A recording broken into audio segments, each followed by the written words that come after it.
Okay, great. Can you see if the for ES quals, I think so for biosci, like the advisor's not allowed to talk, but the committee usually asks questions kind of throughout, but some quals wait till after. So. I'm not really certain. Malu's coming over. And you correct me if they're wrong. Hi, Nicole. Hi, how are you? Good. How are you? Great. Okay. So here, what's going to happen in ES, she's going to give a public presentation, which is going to be virtual, but it's open to the public. And in that presentation, we don't ask any questions. And after that, we close the session. And then she's going to have her presentation as well as her written proposal. And then that's when the committee can point out at different aspects of the presentation and or the proposal and ask all the questions they want. The advisor is not prevented from participating or asking questions, but I guess it is common sense that I won't be the one participating the most, right? Kind of exactly. Perfect. Okay, glad I asked. And I guess if you want to, while she's presenting, if you want to put on mute, it's fine. Yeah, that's what I figured. Okay. And then once we start our session, we'll, we all unmute it. Yes. And so, give me one more minute to find out. Great. Make sure that the stream is live, and then we'll.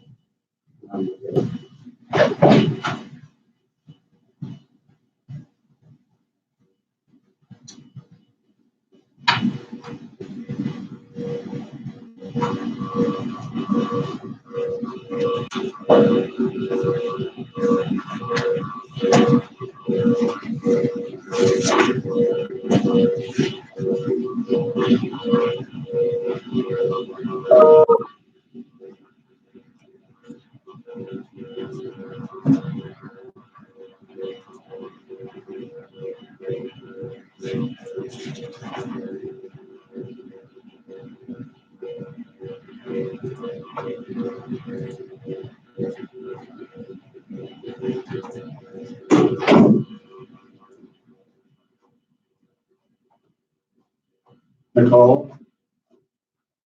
Oh, they just had muted themselves. Yeah, so she can hear me. Okay. I just wanted to point out that the only difference is that because our live stream to the public is via YouTube, they won't have the opportunity as they normally do to ask questions following Michaela's talk. So we'll just then segue directly to the committee. But otherwise, I just wanted you to know that that's the normal route. Thank you.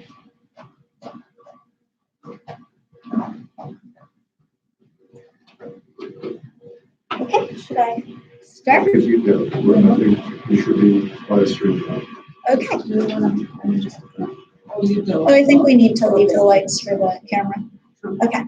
Hi everyone. I am here to present my proposed dissertation research, which focuses on the impact of anthropogenic change on large tropical forest mammals. There we go. So large mammals, hang on one second, there's someone. Okay.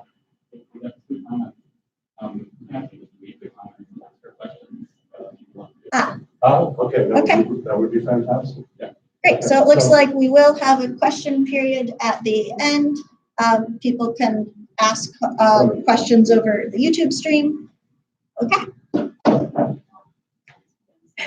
And back to the presentation. So large mammals are disproportionately at risk for extinction, and their populations have been declining globally, as you can see from the recent studies listed on the right. One reason for this is that metabolic rate scales with body mass. So larger animals have larger energy requirements, and that means they have larger space requirements to be able to meet their energy needs. So that makes them particularly vulnerable to habitat loss and habitat fragmentation. Also, because the space requirements to support one individual are greater, they also tend to have relatively low population densities. Another thing is that large mammals have long generation times and relatively low reproductive rates. So that, combined with low population densities, means that they're very vulnerable to demographic stochasticity, and it's really hard for them to recover from any perturbations to their populations. And additionally, because of their long generation times, they can't really evolve quickly in response to new environmental conditions. So these are all reasons that they're vulnerable to extinction generally and are all going to make them more sensitive to climate change. A 2014 meta-analysis of species range shifts that had already happened in response to climate change found that larger mammals were more likely to have already shifted or contracted their ranges in response to climate change. So like I just said, they have low potential for adaptation, so their main means of dealing with climate change is going to be through behavioral thermoregulation, including activity shifts and microclimate selection. But another reason that larger bodied species are more vulnerable is that they don't have the same access to thermal refuges that smaller species do. They can't take advantage of things like underground burrows. So that's really leaving shifts in the timing of activity as their main response. So many species are known to decrease activity during midday during hot temperatures. For example, Arabian oryx, during the hot, dry season, substantially reduce their daytime activity. But when species are reducing their activity at one time, that's maybe going to reduce their overall 24-hour activity unless they can shift to compensate for that by being more active at other times, such as by increasing nocturnality. And in the case of the oryx, both are actually happening where they are more active nocturnally, but it's not quite enough to make up for the lost daytime foraging. So if animals are reducing their activity, they're reducing their foraging, and that's going to reduce their overall energetic intake. And some species, such as the oryx, have adapted to be able to cope with that on a seasonal basis. But when we have rapid environmental change, that creates a problem because species are facing conditions that they have not acclimated to deal with. So temperature-induced activity restriction has actually already been found to cause local extinctions of lizard populations across Mexico, and has been hypothesized to be a major avenue by which climate change will lead to extinctions. Now, to focus on the tropics in particular, and why species there may be particularly vulnerable to climate change. For one thing, the tropics are already really hot, and upper thermal tolerance limit doesn't actually vary much with latitude in mammals. So a lot of tropical species are actually already living near their upper thermal limit. Additionally, looking at tropical forests, these are generally going to be pretty thermally homogeneous beneath the canopy. So there's less opportunities for microclimate selection. The incidence and intensity of extreme heat events is increasing more rapidly in the tropics compared to other regions. And despite all that, the climate tolerances of tropical species have actually been studied less than the tolerances of temperate species. A recent meta-analysis, which found a temperate bias in ecological field research overall, found that only 20% of studies of climate tolerances have been conducted on tropical species. So I am using the white-lipped peccary as a model species to examine the impact of climate change as well as land use change on large tropical mammals. This species is a large herd-forming ungulate. It plays a very important role in the ecosystems where it's found. It's primarily frugivorous, so it's an important seed disperser and seed predator. It alters the understory through trampling down vegetation. It's a primary prey species for apex predators. And it creates important breeding habitats for amphibians through its wallowing behavior. It is a species of conservation concern, having been classified as vulnerable by the IUCN, and its populations have been declining in a lot of areas. This species has a very large geographic range, as you can see. It's also pretty unspecialized in terms of the fruit species that it consumes. And it's found in a variety of habitats, including dry forests and rainforests. So To the extent that it's vulnerable to climate change, it should be due to traits that are going to be shared with other large tropical mammals rather than traits that are specific to peccaries, and that makes it a good model species. So my first project focuses on the foraging energetics of white-lipped peccaries with the goal of quantifying their energy intake and expenditure in relation to the distances they're traveling, which is going to be an important first step to determining how active they need to be to meet their energy requirements. This equation here shows overall energy budget for an animal. Energy intake must be equal to energy expenditure, which is the sum of metabolic energy expenditure, energy expended on production, which is growth and reproduction, and energy lost in urine and feces. So to quantify energy intake for peccaries, in summer 2019, I collected data on feeding bouts in the Brazilian Atlantic forest at Qual2 Ecological Station. I followed these foraging trails of peccaries, which are easy to see because they trample down the undergrowth while they're traveling through the forest. So I followed these paths, recording them with a portable GPS unit, and you can see the paths here. And I marked every location where there was evidence of a feeding bout, which is to say where there was some combination of ripe fruits, chewed up seeds, scat, and hoof prints. So what I ended up with from that was a distribution of 229 distances between consecutive feeding bouts, shown on that histogram there. And to translate that distance data set into an estimate of daily energy intake, I began last semester using a Monte Carlo simulation. And the first step of that simulation is that sort of hypothetical virtual peccary herd is going to be traveling, and they're going to travel some distance to a feeding bout, and that distance is going to be selected from a theoretical distribution fit to my distance data. And the second step, during a foraging bout, the herd will consume some number of fruits, and the number of fruits will be selected from a distribution based on published fecundity data for palm species commonly consumed by peccaries in the Atlantic forest. To translate number of fruits into actual measure of caloric intake, eventually I'm going to be compiling data on the nutritional value of fruits that's been published. And then basically what I'll get from that is the digestible energy content of those fruits. So it'll be the energy intake of peccaries minus the energy that's going to be lost in urine and feces. So then those two steps, selecting a distance and then selecting a number of fruits, will be repeated in the Monte Carlo simulation until a set daily travel distance has been reached, at which point they will have had some number of foraging bouts and consumed some number of fruit. This simulation will be run 10,000 times, and then ultimately what I'll end up with is a distribution of fruit consumption and ultimately calorie consumption per day for peccaries. So now to look at the other side of the energy budget equation, energy expenditure. First of all animals have a basal metabolic rate of metabolic energy expenditure just to maintain basic physiological functioning.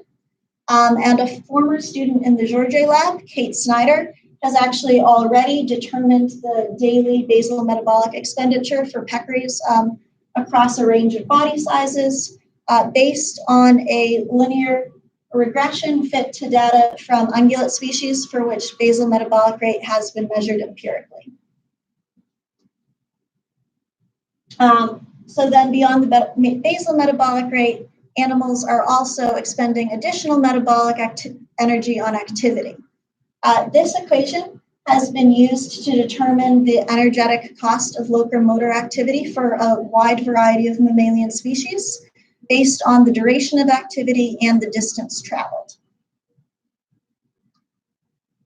So distance traveled has typically been assumed by previous studies to be equivalent to the straight line distances connecting consecutive GPS points.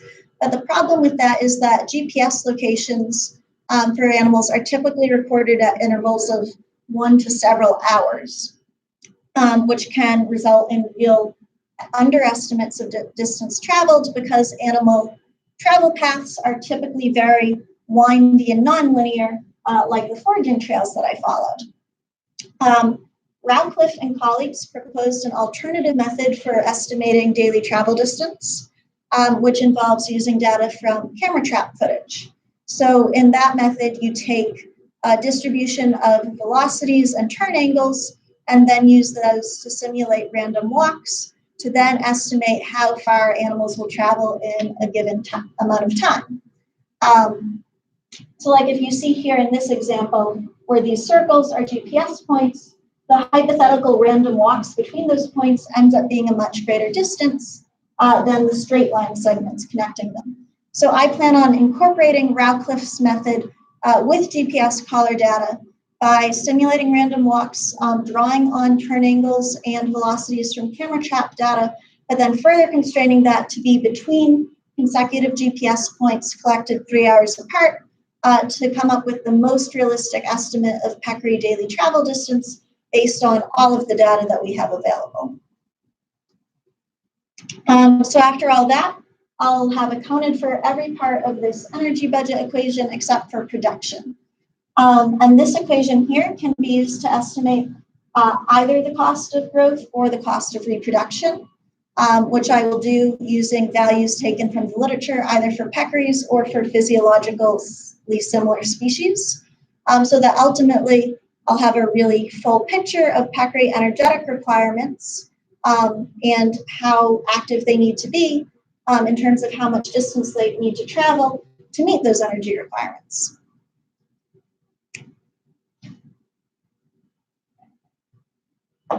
So my second project looks at the behavioral thermoregulation of white-lipped peccaries in order to determine whether they're thermoregulating through microclimate selection, whether they're reducing activity in response to temperature, and if so, whether they can compensate for that by shifting their activity to other times.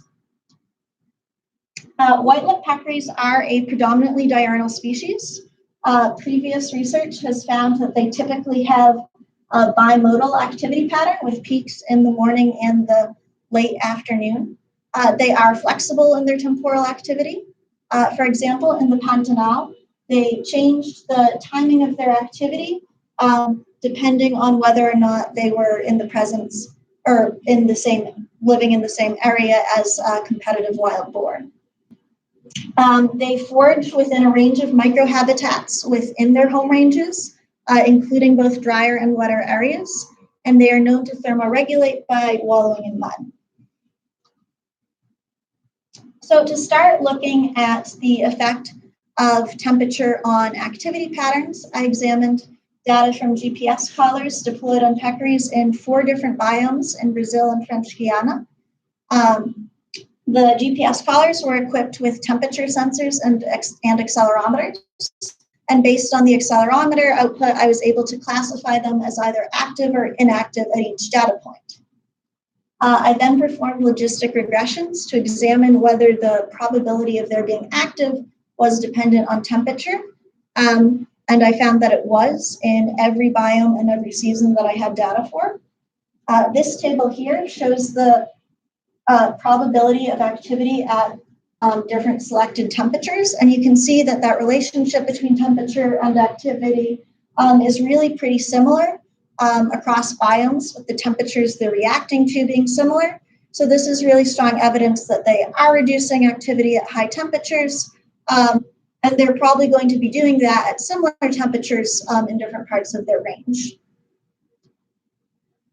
To then look at the timing of activity and also microclimate selection, last summer I deployed camera traps and climate data loggers in the Brazilian Atlantic forest. Looking at the timing of their activity, I found that overall it fit that bimodal pattern that you would expect to see for white-lipped peccaries. And during the warmest quarter of days during my study period, that pattern was really very similar.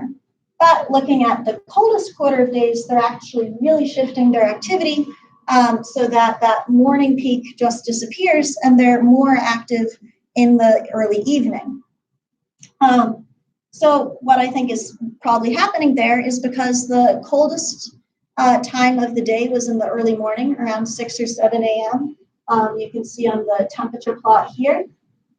I think they were delaying the onset of activity on those days to continue to huddle together for warmth as they do while they're sleeping overnight. And it makes sense that they would be reacting more to cold temperatures than to warm temperatures during this period, because this data was collected during the coldest time of the year in the Atlantic forest. And what this is really showing is that there is definitely a strong potential for peccaries to increase nocturnal activity in response to temperatures, with the caveat that they also, their level of nocturnality is also influenced by moon phase, so their nocturnal activity may be limited to certain parts of the lunar cycle. I also looked at microclimate selection by comparing the average temperatures and relative humidity at sites where peccaries were detected by the camera traps with the average temperature and humidity across all sites at the time of detection. And what I found is that peccaries were all at the sites they were in were almost 1 degree warmer than the average temperature at that time. And looking at the spread of the temperature anomalies at sites where white-lipped peccaries were present, at some points they were at sites that were more than 7 degrees warmer than the average temperature, and were never in some place that was more than 3 degrees cooler than the average temperature. And this was within a pretty small area under the forest. So it's very interesting that there was that degree of temperature variation for them to be able to take advantage of to thermoregulate. And this is pretty clear evidence that they are doing that. Also, relative humidity at sites where peccaries were detected was on average 4.6% lower than the average relative humidity. And I believe that's probably because there was an inverse correlation between temperature and relative humidity. So all that data I just showed you was collected in the Atlantic forest during the dry season. Going forward, hopefully this summer, I plan to collect data, the same type of data in the Pantanal, and then to leave those camera traps and data loggers in place for a full year in order to capture seasonal variation. So then that will end up giving a much more comprehensive picture of their thermoregulatory behavior, having 2 biomes and looking at a range of seasons, and especially seeing how they are reacting to hot temperatures. So then for my third project, I'll be taking the results of the first 2 and applying that to determine how range limits for white-lipped peccaries are impacted by climate and landscape.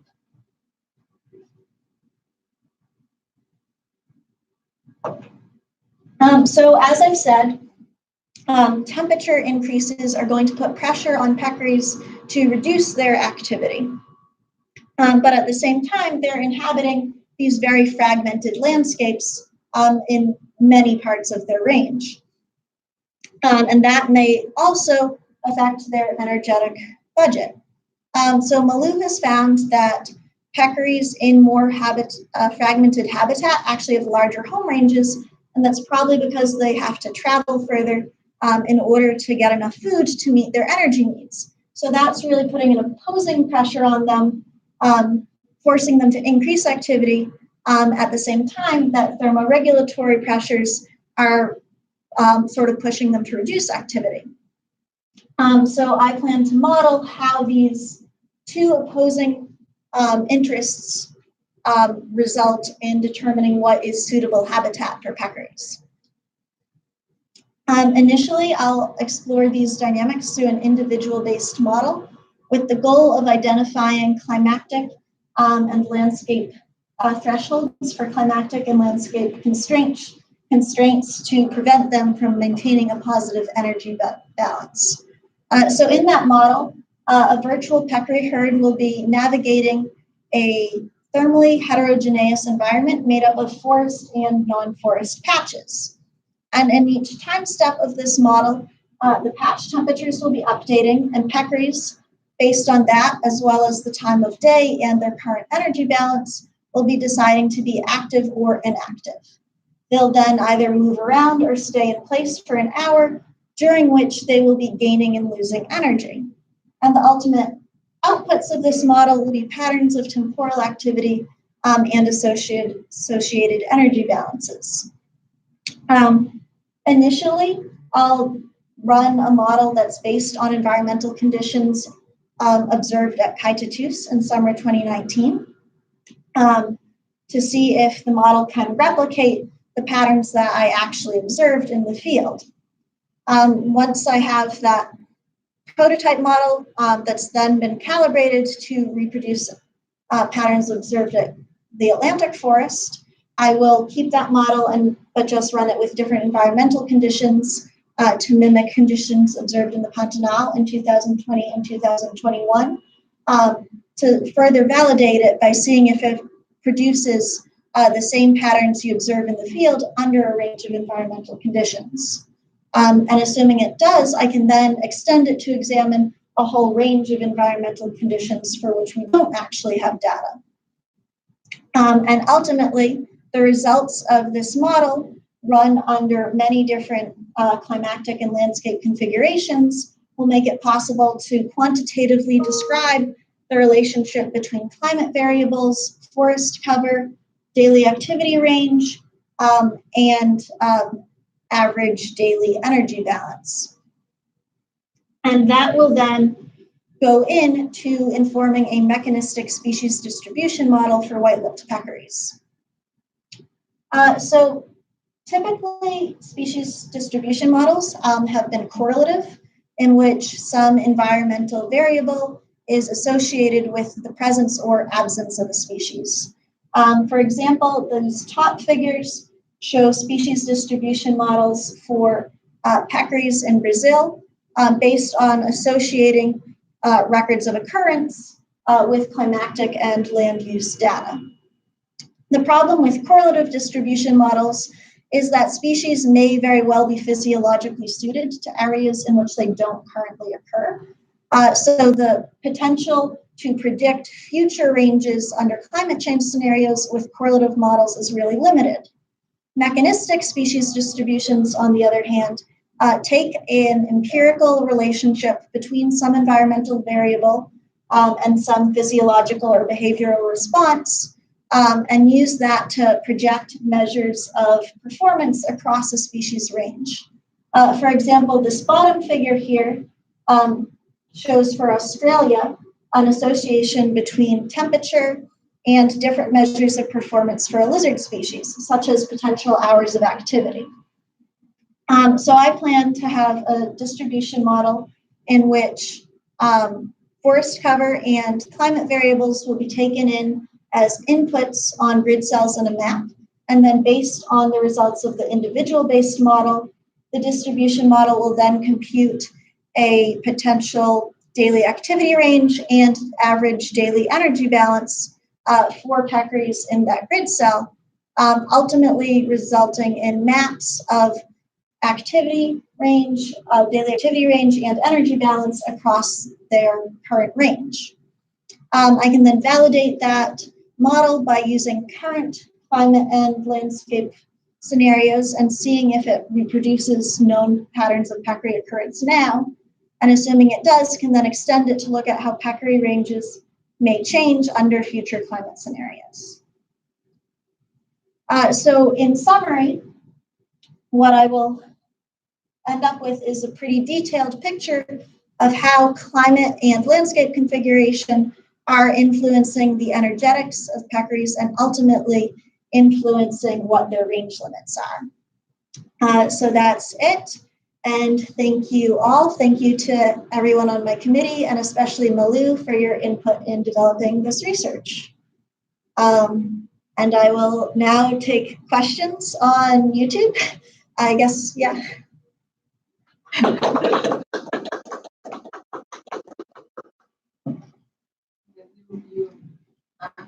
Yeah, I'll see if anyone has a question. Okay. The Zoom one is, if the Zoom vanishes, that's So run out of time, we'll move to Oh, 20 minutes. oh. Limit. So is that, Zoom is Nicole, Okay. Zoom is Nicole and, Yeah. Yeah, the Zoom is still going fine, and Okay. it just flashed up a message for me saying that the number of minutes has been extended, so Okay. no problem here. Okay, great. Okay. All right, I guess we'll give it a minute to see if anyone has questions, and if not, we will close down the YouTube stream and go to the private portion. so tell them explicitly, that those who are watching, start asking you questions. Yes. Okay. You guys have until 1:36 if anyone wants a question.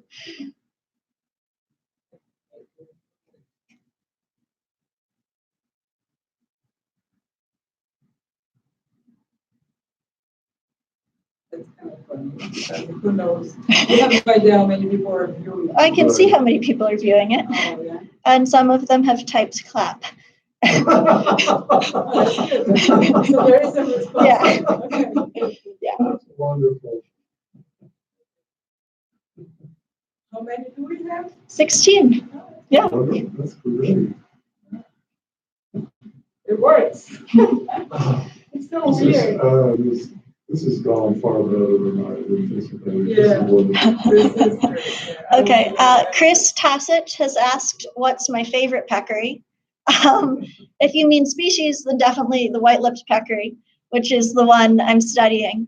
But I haven't actually met any of the peccaries individually, so I can't pick a favorite, I'm afraid. Yeah. Good answer. I was like, great. Also, I do think Pumbaa is a very good peccary name, Chris.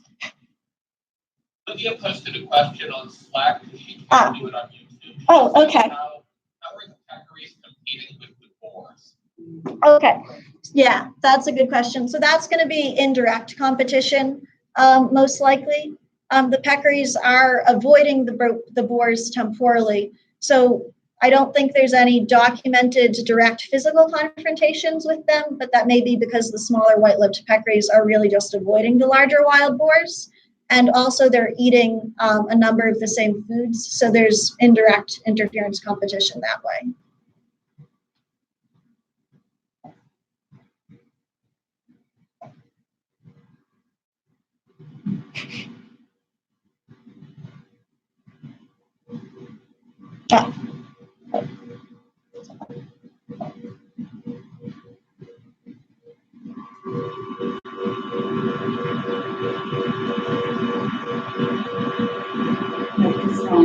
Ah. So Chantry asked, how frequently do they return to where they graze? And I think Malou has some preliminary kind of data on that, but I think it's pretty much every 3 to 5 days that they seem to be returning to the same areas to forage. Yeah. It depends on the length of radiation. Yeah. That's one of the indications, but yeah. Okay.